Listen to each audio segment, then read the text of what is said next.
बात करते हैं उस पहल की, उस आगाज की जो गुलिस्तान न्यूज़ ने आपके साथ मिलकर शुरू किया है। और मामला है मेरे नौजवानों का, हमारे नौजवानों का, हमारे मुस्तकबिल का, मेरे भाई का, मेरी बहन का, मेरी बेटी का, जो इस वक्त उड़ता जम्मू कश्मीर का हिस्सा है। उड़ता जम्मू कश्मीर मतलब ड्रग्स में मुब्तला जम्मू कश्मीर। आज तक एक नारा था कि उड़ता पंजाब, जिसको लेकर पंजाब की कई सियासी जमातों ने, पॉलिटिकल पार्टीज के साथ रिलीजियस ऑर्गेनाइजेशंस ने खुलकर मुकाबला किया, कुछ हद तक कामयाबी भी की। लेकिन जम्मू कश्मीर आते आते ये तमाम नारे खोखले आपको नजर आएंगे, क्योंकि लाखों की तादाद में अब ये दलदल बढ़ रहा है। लाखों की तादाद में लोग इसमें मुब्तला हो रहे हैं। और अभी तक जो इतलात और ख़बर हमारे पास है कि सन 2023-24 के अंदर मुसलसल इसमें इजाफा हुआ है। और इसमें भी कोई शक नहीं कि पुलिस की तरफ से थोड़ी बहुत रोकथाम के लिए हिकमत अमली भी तरतीब दे दी गई है। कुछ लोगों की मकान कुर्क किए गए हैं, सील किए गए हैं, जिससे बताया जा रहा है कि थोड़ा बहुत डिमांड और सप्लाई में फ़र्क आ रहा है। लेकिन सूरत हाल यह है कि उड़ता जम्मू कश्मीर के अंदर 11,000 से ज्यादा लोग अब रिहैबिलिटेशन सेंटर्स का रुख कर रहे हैं। 11,000 से ज्यादा लोग रिहैबिलिटेशन सेंटर्स का रुख कर रहे हैं। और ये जो तादाद हर दिन बढ़ रही है, उसके मुकाबले में उड़ता जम्मू कश्मीर के अंदर ये मराकज कम पड़ रहे हैं। बताया जा रहा है कि पुलिस का दावा है कि ज़ीरो टॉलरेंस अडॉप्ट की गई है। अब यह किस हद तक सही है, नहीं है, इस पर एक बहस होनी चाहिए। लेकिन खामोशियां जो मुसलसल हो रही है, इस पर भी एक बड़ा सवाल है। थोड़ी सी बात आपके सामने रखते हैं, ये उड़ता जम्मू कश्मीर और जिम्मेदार कौन है। ये जब हम इस पहल को लेकर चले हैं तो पंजाब से ज़्यादा कश्मीर में मंशियात का इस्तेमाल हो रहा है। ये हम नहीं बता रहे हैं, सर्वे आपको हम बता रहे हैं, जो मुख्तलिफ अंजुमनों और इदारों की तरफ से किया जा रहा है, जो बैरूनी रियासत है। जम्मू कश्मीर मंशियात का गढ़ बन चुका है, क्योंकि 5वें पायदान पर सरकार खुद मान रही है। जब रैंकिंग शुरू की गई तो मंशियात की मार्केट में हीरोइन, कोकीन, ब्राउन शुगर दस्तयाब है। ये वो परेशानी है जो मेरे कश्मीर, जम्मू कश्मीर के अंदर दस्तयाब है। और मंशियात की मार्केट में हीरोइन, कोकीन और ब्राउन शुगर दस्तयाब है। ये हम तब आपको बता रहे हैं जब आप फ्रॉम द हॉर्सेस माउथ, थोड़ी देर में आप सुनेंगे ये। और ड्रग डी एडिक्शन मरकज में 90% मरीज जो आते हैं वो अब हीरोइन के आदी हो गए हैं। यानी पहले होता था कि चरस लेते थे, गांजा लेते थे, वो अब छुट चुकी है जनाब, अब उससे ऊपर चले गए, अब हीरोइन तक आ गए हैं। और 90% मरीज ऐसे होते हैं जो जम्मू कश्मीर के ड्रग डी एडिक्शन सेंटर्स में आते हैं, वो खतरनाक ड्रग हीरोइन का इस्तेमाल करते हैं। फिर श्रीनगर, अनंतनाग अजला में 36,000 के करीब लोग गैर कानूनी मंशियात का इस्तेमाल करते थे। यानी रिपोर्ट्स आ रही है कि तकरीबन 36,000 के करीब फिगर्स थी जो लोग इसके साथ जुड़े हुए थे। और रोजाना जो ये मार्केट है, ये तकरीबन 3.5 करोड़ रुपए का मंशियात इस्तेमाल होता है रोजाना। मार्केट, जम्मू कश्मीर के मार्केट के अंदर 3 करोड़ से ज्यादा मंशियात का इस्तेमाल होता है। 3 करोड़ पर डे इंटू 30, फिर इंटू 12 कीजिएगा तो आपको पता लगेगा कि अरबों का धंधा है ये। इस अरबों के धंधे में पैसा कहां कहां से बढ़ता होगा, उसका ख्याल रखिएगा। पुलिस ने मुख्तलिफ हिस्सों से करोड़ों रुपए की मंशियात भी जब्त की, चाहे वो जम्मू सूबा हो, कश्मीर सूबा हो, इसमें कोई शक नहीं है। लेकिन मंशियात जब्त करने के बाद उन बड़े डीलर्स को क्यों नहीं बेनकाब किया गया, क्यों नहीं प्रेस कॉन्फ्रेंस में सामने रखा गया कि he is the main culprit. जो लाता था इस बैरूनी रियासत के आदमी से ला रहा था, इसका ताल्लुक यहाँ पाकिस्तान से है, मुल्क की किसी, दुनिया के किसी भी कोने से था। आज तक कोई भी आदमी पेश नहीं किया गया ये बताते हुए कि जनाब ये मेन ड्रग डीलर है। पेडलर को आप पकड़ते हैं, इसमें कोई शक नहीं है। पेडलर हर दिन हम जम्मू कश्मीर की पुलिस वेबसाइट पर देखते हैं, लेकिन आज तक भी कोई नारकोटिक फोर्सेस की तरफ से प्रेस कॉन्फ्रेंस नहीं की गई जिसमें यह कहा गया कि he is the man behind the all crime. जिस तरीके से आप कह रहे हैं कि ये जी लश्कर का आदमी है, ये जैश का आदमी है जिसको हमने मारा है, जिसको हमने पकड़ा है, लेकिन यहाँ पर वो बड़े टॉप कमांडर्स, वो टॉप ब्यूरो, वो टॉप हीरोज जो हैं इस माफिया के, वो अभी तक भी बेनकाब नहीं हो रहे हैं। इसीलिए सवाल पूछा जा रहा है कि इस उड़ते जम्मू कश्मीर के अंदर जिम्मेदार कौन है। और इस उड़ते जम्मू कश्मीर के अंदर जहां पर मेरी माँ, मेरी बहन, मेरी बेटी, मेरा बच्चा इन्वॉल्व हो रहा है, हम खामोश क्यों हैं? क्या हम इस चीज का इंतजार कर रहे हैं कि कब ये आग मेरे घर को उड़ा ले, कब ये आग हम सबको उड़ा ले?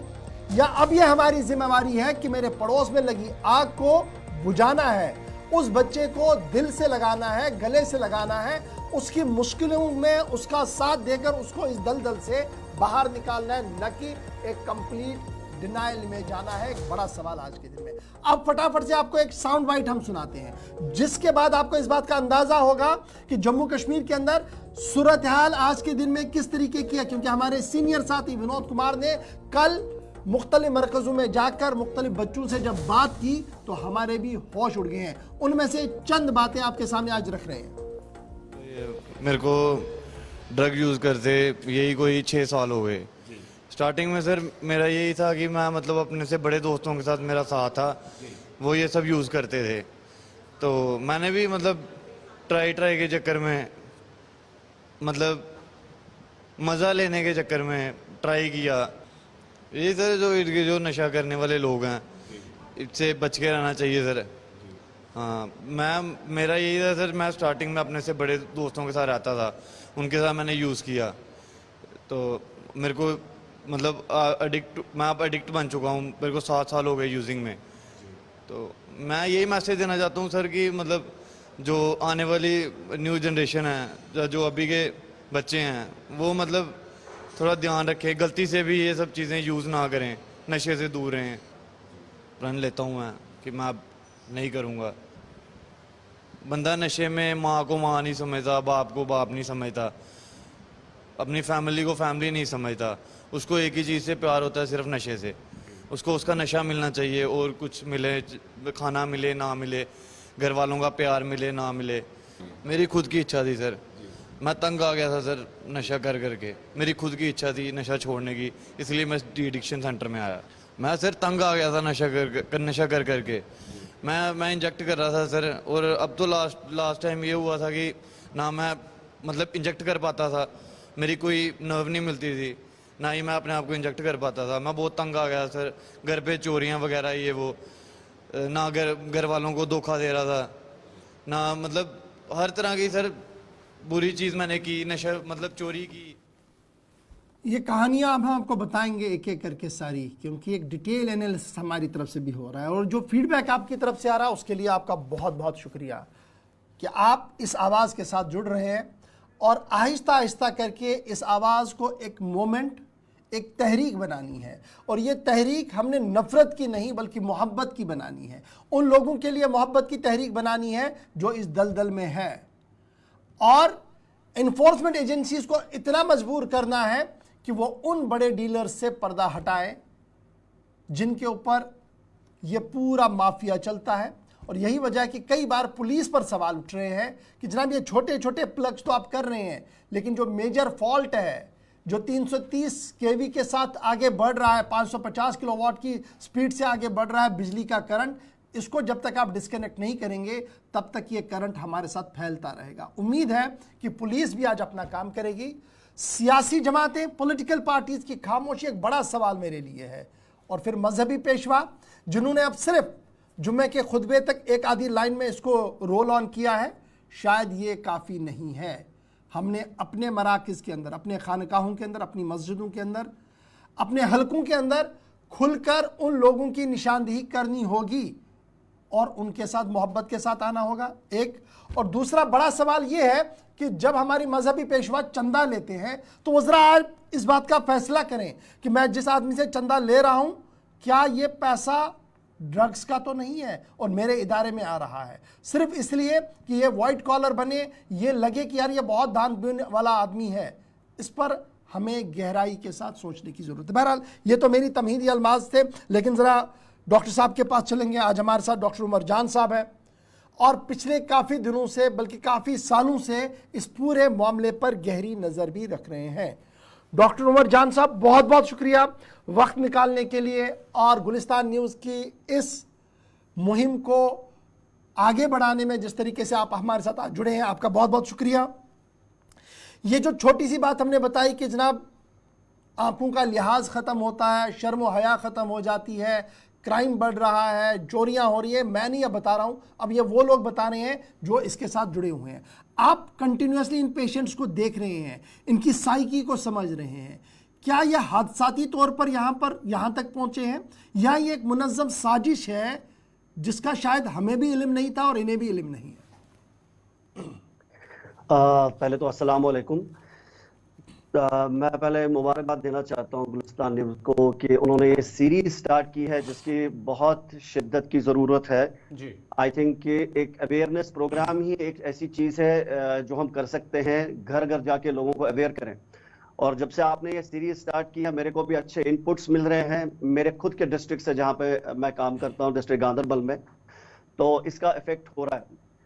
तो मैं आपकी सीरीज को फॉलो कर रहा हूँ कि मैं सुन रहा हूँ कि आपके पैनल पे जो है आ रहे हैं, डॉक्टर्स आ रहे हैं, साइकोलॉजिस्ट आ रहे हैं, वो अपना विजन, वो अपना परसेप्शन बोल रहे हैं।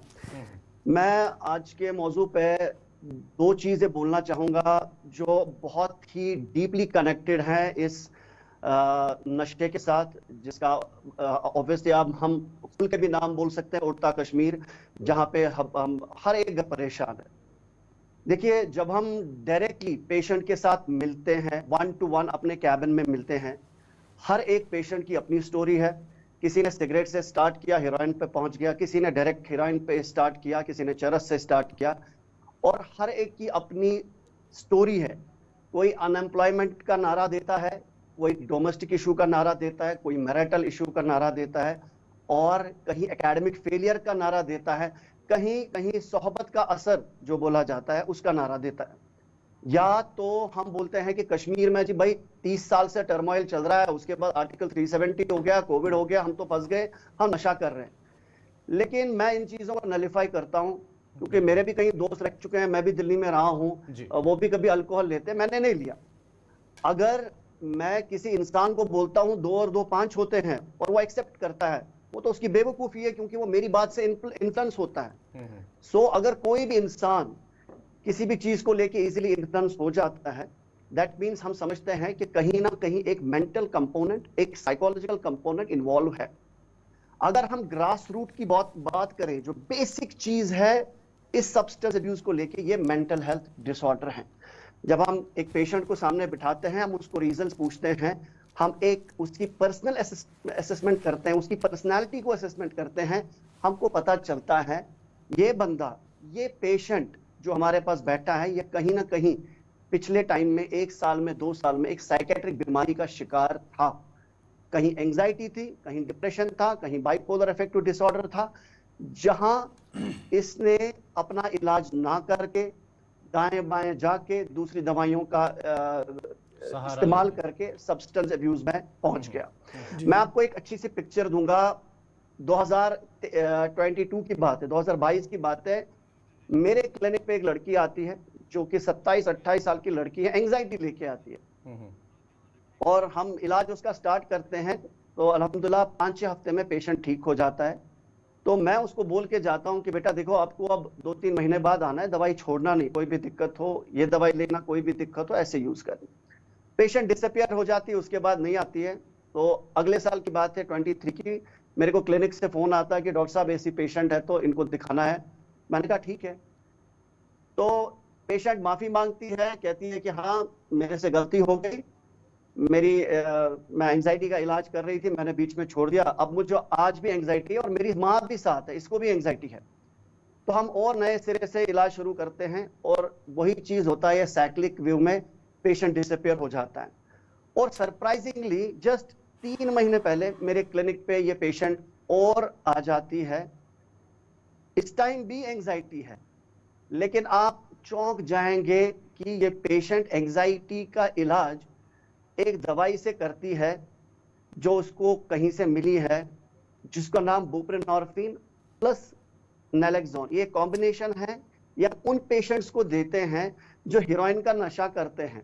ये हम ओपियोइड सब्स्टिट्यूशन थेरेपी में देते हैं। जो पेशेंट हेरोइन लेता है, हम उसको जब एडमिट करते हैं, उसको ये दवाई चलाते हैं कुछ टाइम के लिए। Now patient directly indirectly who is a case of anxiety disorder और डिप्रेसिव डिसऑर्डर अपना इलाज कर रही है डायरेक्टली इनडायरेक्टली हीरोइन के साथ। जी। ये मिसमैनेजमेंट कहाँ हुई, ये कैसे हुई? हम दूसरे लोगों को जिम्मेदार ठहराते हैं कि भाई कोई ट्रैफिकिंग कर रहा है उसकी अपनी मजबूरी होगी, कोई पेडलिंग कर रहा है इसकी अपनी मजबूरी होगी।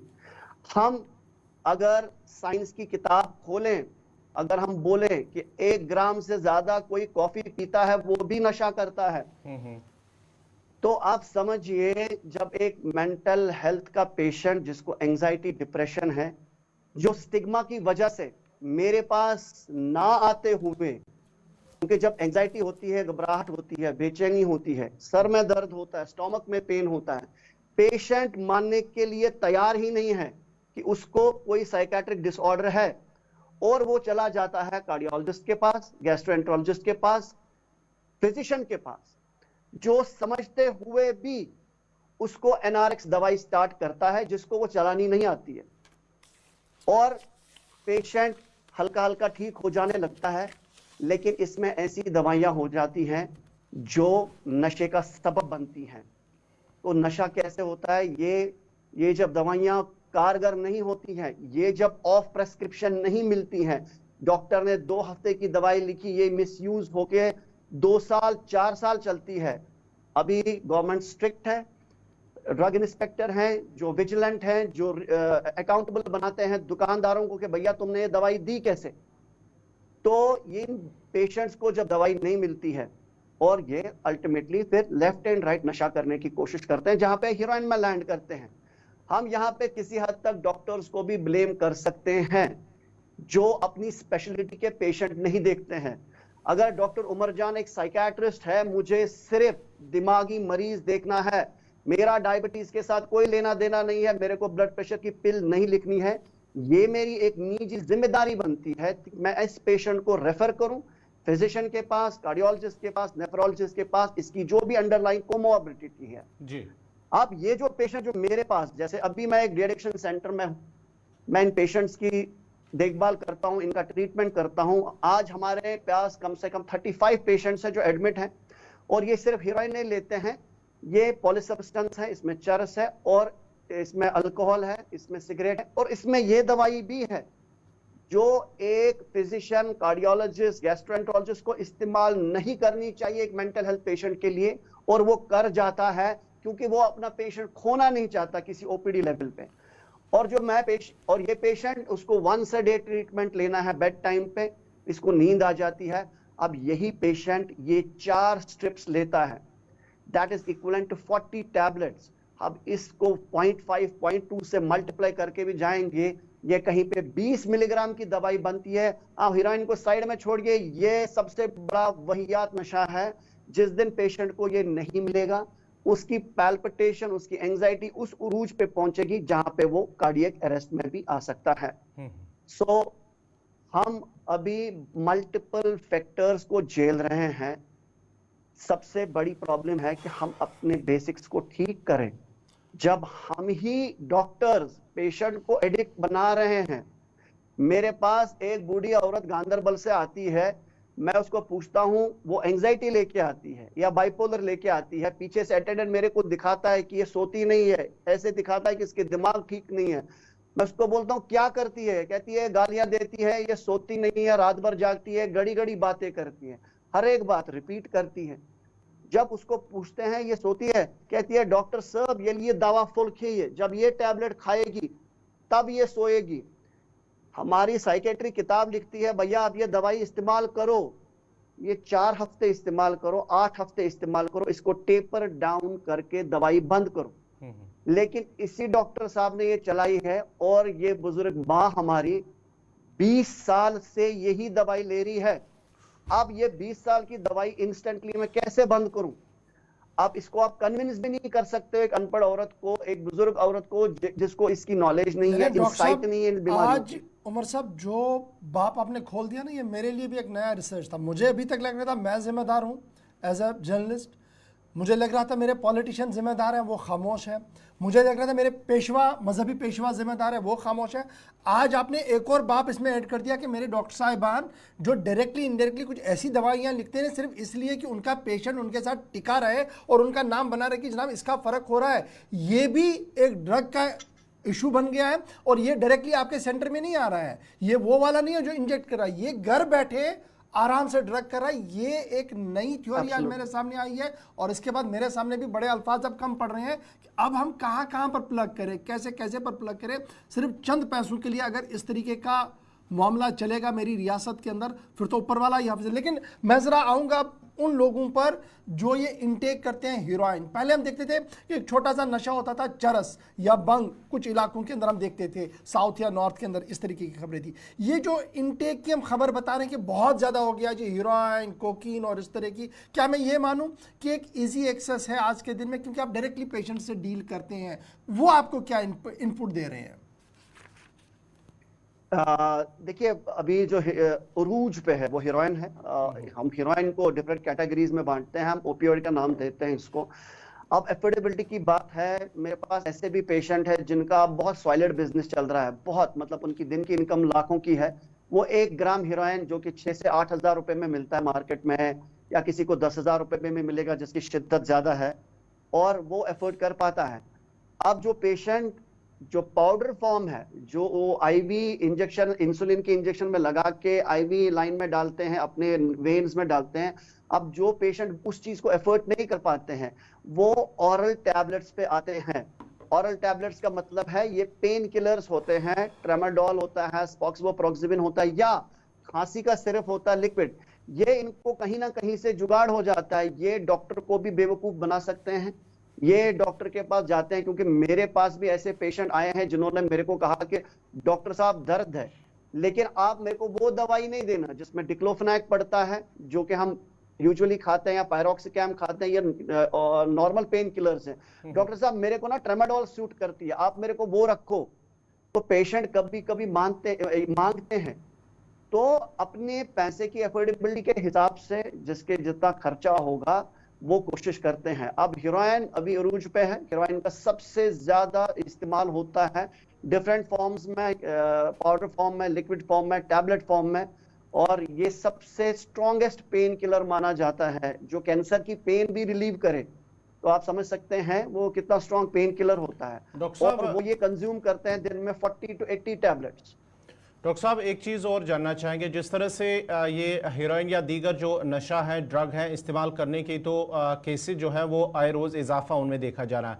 क्या ये माना जाए कि एक पेरेंट और बच्चे के दरमियान जो गैप रहा है, या पेरेंट बच्चों के साथ उनके साथ टाइम नहीं, वक्त नहीं गुजारता है, उसकी वजह से टेंशन, एंजाइटी, डिप्रेशन में चला जाता है एक बेटा एक बेटी, जिसके बाद ही वो इस तरह की या ड्रग्स या मंशियात का इस्तेमाल करते हैं? क्या ये भी एक अहम वजह मानी जाए? एब्सोल्युटली, ये एक बहुत बड़ा स्किप है यहाँ पे। जब बच्चा अपनी टीन एज में जाके एक रेपो एस्टैब्लिशमेंट अपने पेरेंट के साथ नहीं करता है, जब वो सुबह पॉकेट मनी 500 रुपए लेके शाम को उसकी अकाउंटेबिलिटी उसका बाप उसकी माँ उससे नहीं पूछती है। हमारे पास ऐसे भी पेशेंट आते हैं जो मेरे को मुंह पे बोल के जाते हैं, डॉक्टर साहब आप बकवास करते हो, मेरा जो बेटा है वो सवाल ही पैदा नहीं होता है, वो नशा करेगा। मैंने कहा चलो भाई टेस्ट करते हैं, ना आप गलत ना मैं गलत, हम साइंस को प्रूव करते हैं। और वहां पे हीरोइन भी निकलता है, चरस भी निकलता है। मैंने कहा टेस्ट गलत क्यों है? तो कहीं ना कहीं जो एक इमोशनल कनेक्ट है, जो पेरेंट्स, क्योंकि जब मैं था आप थे, कहीं कहीं हाउसवाइफ्स हुआ करती थी जहां मदर अकाउंटेबल बच्चों को बनाती थी, वो एक नजर रखती थी बच्चों। बिल्कुल। अब जब बोथ पेरेंट्स वर्किंग है, जो 6 बजे आते हैं 8 बजे आते हैं, बच्चे मेड्स के साथ हैं, मेड्स की चलती ही नहीं है उनके साथ, और पैसा आपने दे रखा है ताकि अगर आपको दिन में कहीं पे जरूरत पड़ती है आप ले लो। और ये जब इनके कमरों की तलाशियां नहीं ली जाती है, हमने ऐसे भी silent sting operation emotional level पे कहीं चलाए हैं घरों पे, जहां पे मैंने उनको दावे के साथ बोला, जब मैंने पेशेंट के बाजू एग्जामिन किए, आप यकीन नहीं करेंगे ये बाजू भी ब्लॉक हो चुके थे, और इंग्विनल एरिया जो टांग का अंदर का हिस्सा है जहां प्राइवेट पार्ट्स है वो तक ब्लॉक हो चुके थे, वहां से हीरोइन लेते थे। मैंने उसकी मदर को कहा पेशेंट को यहीं पे बुलाओ, आप नजदीक रहते हो घर जाओ, अगर आपको सिल्वर फॉइल नहीं मिलती है वहां पे जिसमें हम रोटी लपेटते हैं, आपने दिल्ली में देखा होगा, यहाँ पे भी देखा होगा, इंसुलिन के सिरिंज नहीं मिलेंगे। ये माँ कहाँ थी, ये बाप कहाँ था जब कमरों की सफाइयां हो रही थी?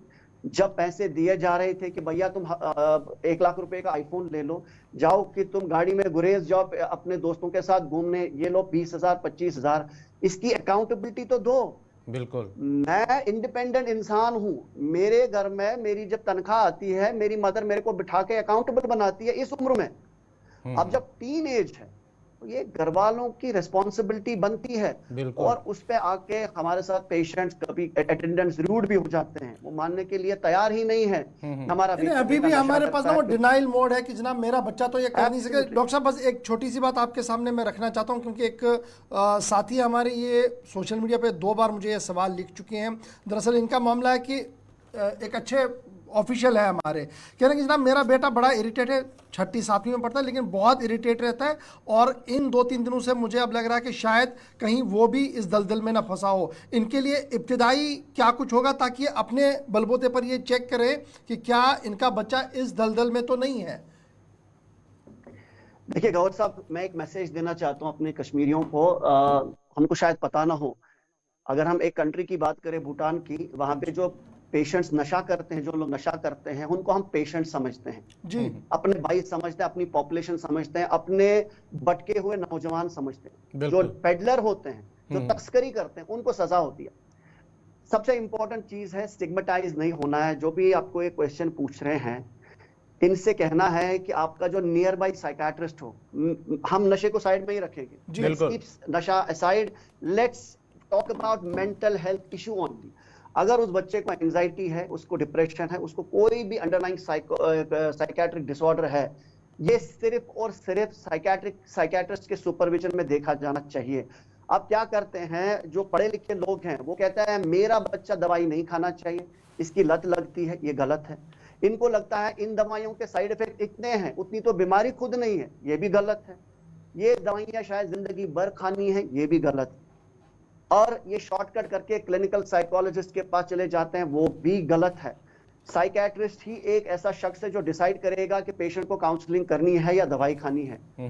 इनको चाहिए जो नियर बाई साइकेट्रिस्ट इनको हो, इनकी विसिनिटी में हो। हम कश्मीर में रहते हैं, या हालातें फ्लक्चुएट होती हैं, कभी दूर दराज हम साइकेट्रिस्ट के पास नहीं पहुंच पाते हैं। नियर बाई साइकेट्रिस्ट के साथ बैठे, एक ट्रांसपेरेंसी रखें अपने बिहेवियर के, बच्चे के बिहेवियर में। आप देखें क्या वो हिस्ट्री देता है। साइकेट्री में मेंटल हेल्थ डिसऑर्डर्स को लेके कोई भी ब्लड टेस्ट नहीं है, कोई भी स्क्रीनिंग टेस्ट नहीं है, MRI CT स्कैन जिसमें आपको पता चले कि भैया इसको डिप्रेशन है। ये सिर्फ हिस्ट्री बोलेगी, ये सिर्फ पेशेंट का जो अटेंडेंट है उसकी हिस्ट्री बोलेगी। तो मेरी रिक्वेस्ट इनसे रहेगी, ये मेरे पास गांधरबल आना चाहता है, मैं इनको फ्री में देखूंगा, वहां मेरे क्लिनिक पे आना चाहता है, I am ready to serve my people. But the important thing is, just please, for God's sake, if you have a psychiatric disorder, just go and show to a psychiatrist only. Only psychiatrist. He is the one who can justify when he is writing the NRX medicines, let it be anything. बहुत बहुत शुक्रिया doctor Umar जान साहब हमारे साथ join करने के लिए, और इस उड़ता जम्मू कश्मीर के प्रोग्राम में आपने वक्त दिया। ये प्रोग्राम दरअसल प्रोग्राम नहीं है, ये सिर्फ एक प्रोग्राम का हिस्सा नहीं है, बल्कि एक तहरीक है। और मुझे उम्मीद है कि आज जिस चैप्टर को खोला गया है डॉक्टर उमर जान की तरफ से, कि डॉक्टर साहिबान को भी अपनी आसपास देखना होगा, अपनी जिम्मेदारियों को समझना होगा। अभी तक तो मुझे सिर्फ 2-3 कैटेगरियाँ लग रही थी, आज 4थी कैटेगरी भी इसमें आ गई है, यानी हर कोई इसमें जिम्मेदार है। और बहशत जिम्मेदार हम सब ने इस उड़ते जम्मू कश्मीर के पर काटने होंगे, वरना वो दिन दूर नहीं जब हम सब इस दलदल में आएंगे और हमें बचाने वाला कोई नहीं होगा। छोटा सा ब्रेक